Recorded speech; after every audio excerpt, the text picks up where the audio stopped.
Ladies and gentlemen, Josh Sanch, your host here on the Bodybuilding News Network. It is today, and I hope you're having a good day. I'm having a good day, I think so. We have a lot to talk about. There's a lot of topics going on in the world of bodybuilding. This is an episode of Bodybuilding Daily, where we talk about all things hot topic and trending in the world of bodybuilding. So if you enjoy that style of content, definitely consider subscribing, as you will see plenty more content like this to come in the near future.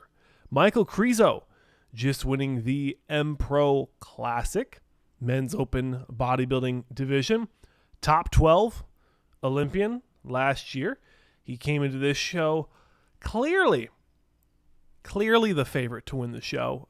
There really wasn't a conversation where he wasn't going to win the show. There wasn't a outcome where this guy was not going to win this show. There was conversation of him showing up in guest posing conditioning, guest posing physique, and he was going to win this show regardless. And it's got to be frustrating for these other pros coming into these shows if their main goal is to qualify for the Olympia. Remember, ladies and gentlemen, the point system is gone. There's no longer points that can be tallied up for a Olympia qualification or a ticket to the Mr. O. It usually had around 3 athletes per division could qualify for the Mr. Olympia annually off of points. That is no more. It's not here. It's gone. Will they bring it back? I don't know. They'll probably just continue to add more shows to offset the removal of those 3 shows or those 3 qualifications. Now, that doesn't really fix what the point system did. The point system gave people opportunities that might have just missed getting to the Olympia off of qualifying from a win, getting there off of points. And a lot of those physiques, some of those physiques, 1 or 2 at least of those physiques were really good physiques. Some of them ended up being top 10 level physiques. I hate to say the word that many times in a row, but it is what it is, ladies and gentlemen. And I'm happy for Michal Krizo winning this show. But again, coming back to that conversation, it makes me wonder why these people compete. And I'm sure some of them have communicated why they compete, knowing they're not going to win. They're either making content, YouTube content, or they have sponsorship obligations where they're getting paid to compete. They're getting paid to promote other brands or their affiliates, their sponsors. Potentially, they just love they love the sport. You know, you look at someone like myself or someone like a startup YouTube channel that isn't making a full-time income making bodybuilding content. You know, we don't do this because we make a full-time income. We do it because we love it. We do it because we love these athletes and we want to support them in the best ways we can. We do it because we want to build a community of like-minded individuals that we can help promote and advocate the sport, the athletes, and the promoters, and help build up these shows and promote them.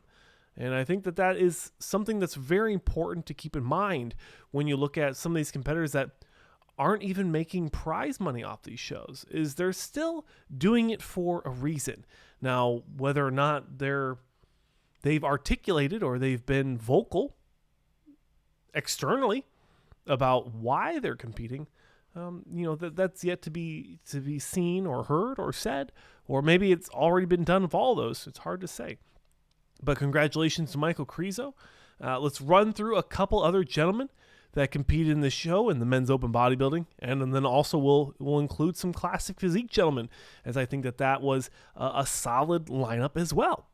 So you look at Jose the Beast, IFBB Pro on Instagram, 21 years old, a very young gentleman, came into this show, placing in the top 10 in his pro debut and doing a phenomenal job. 21 years old. Looks like he came in around 240 pounds. And, looking at the footage, I honestly can say that this guy's really impressive. I think he has a long road ahead of him in terms of a successful and very profitable career. We just talked about sponsorships. I definitely think that is an option for him. I also think he's going to be a competitive bodybuilder. And, if I were to be a betting man, which sometimes I am, I would say you're going to see this guy on the Olympia stage someday. I think he has the physique. He's already proven he has the conditioning. He's got the discipline. He has the discipline, the discipline to show up to these shows in the right shape, with enough muscle to be competitive and not be laughed at, to stay in the conversation.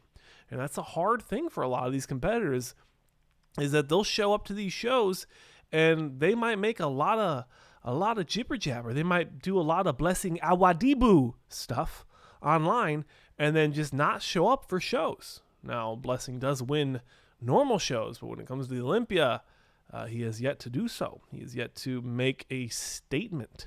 And that's what I'm saying is this gentleman, Mr. Josema Beast, Josema Beast on Instagram, has done that.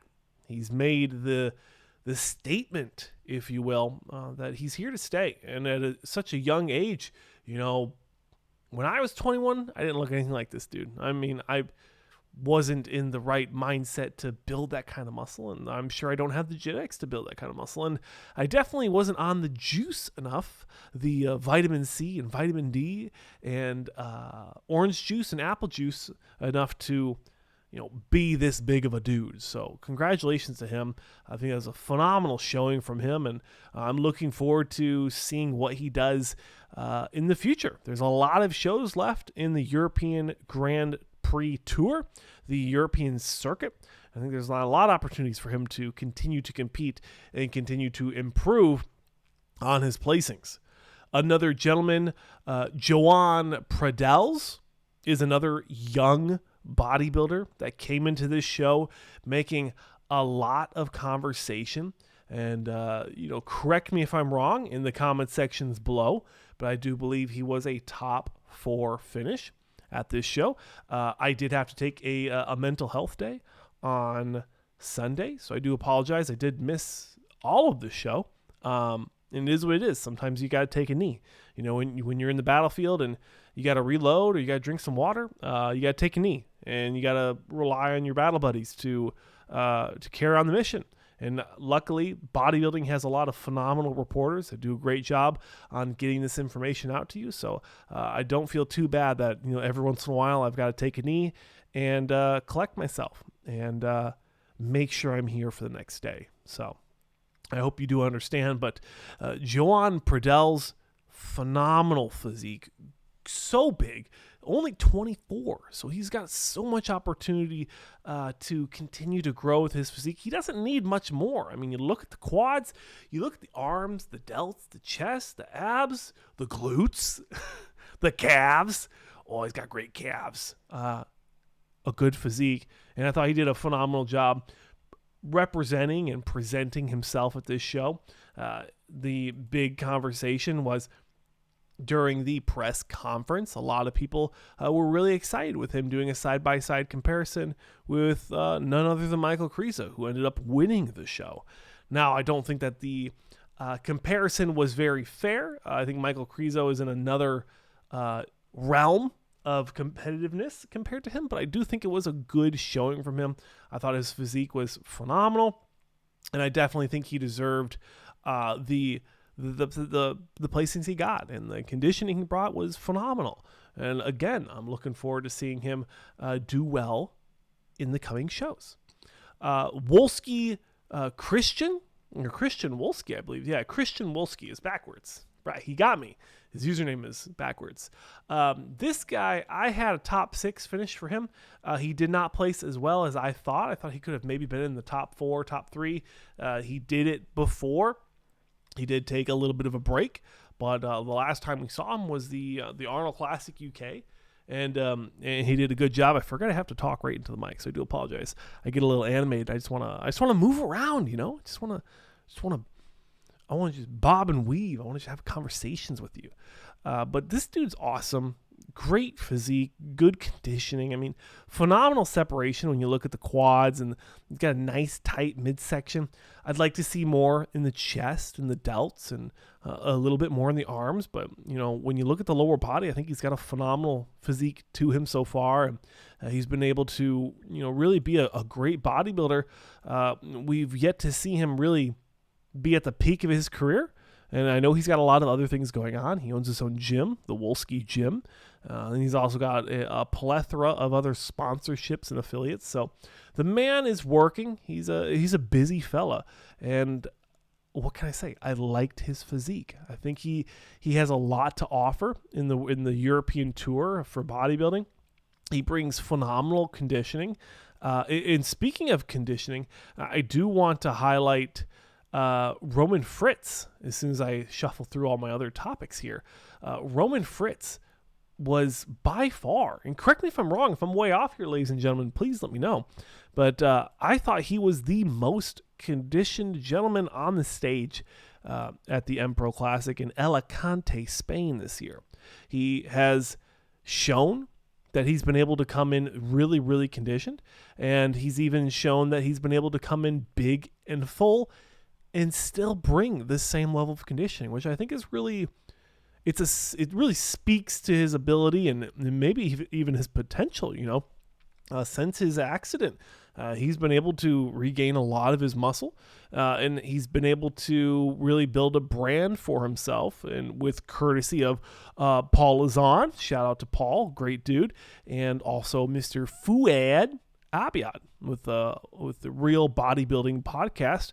I don't know if Roman has been on the Bro Chat, but I will say the Real Bodybuilding podcast. He's been able to do a phenomenal job building a brand for himself and being able to come on there and have communication and create conversations with fans of bodybuilding. And he's got a smoke show of a wife, and he's been able to make some really cool t-shirts. If you know what I'm talking about, you know what I'm talking about. It's definitely something I would definitely wear if I wasn't always trying to be looking friendly and approachable with my cute anime t-shirts, because when you're 6'2" and 240-ish pounds, you look a little intimidating, and I look kind of angry sometimes because I'm a little too much in my head and not enough in the present, if you know what I mean. Something I need to work on. But Roman Fritz did a phenomenal job at this show. He brought great conditioning, the best conditioning on stage. I'm looking forward to seeing what he can do in the near future. Foot in my mouth. Andrea Presti really proved me wrong here. I thought that this was a make or break for this guy. After the Olympia, I just thought his placing was not good, and I thought that he was maybe he's on his back feet. He's just trying to stay in the fight, and he came in here and crushed this top two finish. And if Michal Krizo wasn't there, I think it would have been a pretty confident win for him. And that seems to be the story for Andrea Presti when it comes to these European shows. He's done a phenomenal job over there in Europe, and I guess it's technically still Europe, but it's yet to be shown for him to win an American show, to include the Olympia. And I want him to succeed. I want all these guys to succeed. That is my only focus here. I'm not trying to pay my bills with this YouTube channel. I do this because I love it, and I enjoy having conversations with you fine, beautiful people, some of the best looking fans here in YouTube, the fans of bodybuilding, best looking fans. Gotta say, beautiful looking people. But Andrea Presti proved me wrong, brought phenomenal conditioning for what he's been known to bring. Complete physique, nothing was really missing here. The midsection's always a little big for him, and the legs are always a little small for him. So if he was able to flip that around, I think he could be in the conversation for top 15, top 16 place at the Olympia. But it will be, it's yet to be seen what he'll be able to do for this Olympia. His girlfriend has a lot of tattoos. Anyways, just something I noticed. Looking forward to seeing what he has to do if in this coming year, and I'm sure he's got more shows to do in the coming season, especially when we look at these European shows. I know we are creeping up on a longer video, but I'm sure you're enjoying these kind of content and these recaps of these shows. Mr. Willington, or Beef Willington, I guess is what he goes by in the chat, for the people that are following the Marks Max Muscle and the EP09, where we've been able to build kind of a cool little community so far, and Goat Fitness and Superset Man and all those guys. So make sure you guys are checking out all these other bodybuilding channels that we like to keep it nice and tight and close here. I think everyone's doing a phenomenal job, and everyone's advocating for athletes and promoting shows. And that's what BNN's all about. It's what this network is all about. And, one way or not, I think everyone's part of this network. And it's kind of fun just to see it grow and see everyone else grow. So make sure you guys are supporting these other channels. But Mr. Willington, coming out of this show, I believe he was third place. A repeat, if you will, from the Arnold Classic. Overall bodybuilding, he did a good job there. Brought the best conditioning for that show, and he's not the biggest guy, but the complete package, the flow, the structure of the physique, really puts him above other people that maybe might not be as structurally blessed or might not bring the same level of conditioning that they would need to get that kind of placing. And I think that's important to highlight. I thought he did a phenomenal job. I think he deserved every bit of what he got here, and the placings he's received this year. Definitely going to be continuing to compete. I don't know in the lineup which show he could probably win. I really do think he's undersized. I think he just needs more size to win shows. But if he's able to sneak out a win here, and maybe a show where, maybe the couple favorites showed off and he showed up in shape and ready to go, then by all means, best of luck to him. And I think he deserves that. So, what else, ladies and gentlemen? Do I have any other people I want to talk about from that show? I do want to briefly talk about Classic Physique just for a second. German Pastor is on it would seem a winning streak. He won the Ireland Pro, and then he just won the Empro Classic in men's Classic Physique. He's been doing a great job, and he brought so much muscle. He truly is a bodybuilder in Classic Physique, and I'm definitely going to be interested to see how he fares up at the Olympia. If he does make it there, I think it's going to be really interesting to see his way of bodybuilding, his very unique look to Classic Physique. He's very, very big, very much a bodybuilder. And I like that. I like seeing bodybuilding in Classic Physique. And I'm sure he's absolutely capping out the weight cap in Classic Physique, and I think he's doing a great job, and we will see how he does. I think he is definitely a guy that should be in the conversation to place well at the Olympia. I don't think there's anything in his way. Overall, very structurally, aesthetically pleasing. It flows very well. It's very complete. He has no gaps that I can see. Of course, let me know down below if you see something that I don't. But I'm very excited for him. I think he's going to do a phenomenal job. But that's a longer video, so I do hope you enjoy this video. We're gonna record another one tonight, so I hope you do enjoy the increase in content. We will be coming out with 4 videos a week. I've yet to decide which days we will be posting, but Monday's probably going to be a solid day for content. Tuesdays, probably not. Taco Tuesdays and margaritas is usually my plan for Tuesdays, so it's usually what happens there. And then Thursdays sometimes are good, sometimes are not. But definitely look forward to at least Mondays and Wednesdays for content, and Saturdays for content, probably even Sunday for content. But I promise you, ladies and gentlemen, I will come out with a published schedule, and we will have a weekly Patreon. I have yet to decide what kind of content we're going to put up there. I would enjoy just 1 hour rant, just talking about bodybuilding. But that's something that we need to build up to in content, is being able to make a 1 hour special every week for you of me just talking about bodybuilding or fitness or really anything. It's hard to say. I would not mind drifting into other topics. I think there's a lot of interesting things happening in the United States once we get into the election season. So, who knows? Maybe we'll dabble into some comedy and find some fun topics to talk about. So that'll do it, ladies and gentlemen, as we just get over the 20-minute mark. My name is Josh Sanch, your host here on the Bodybuilding News Network. I hope you enjoyed a longer video here on BNN. Make sure you like, comment, subscribe, leave your feedback in the comment sections below. Follow me on Instagram, check out the Patreon, and I'll see you in the next one.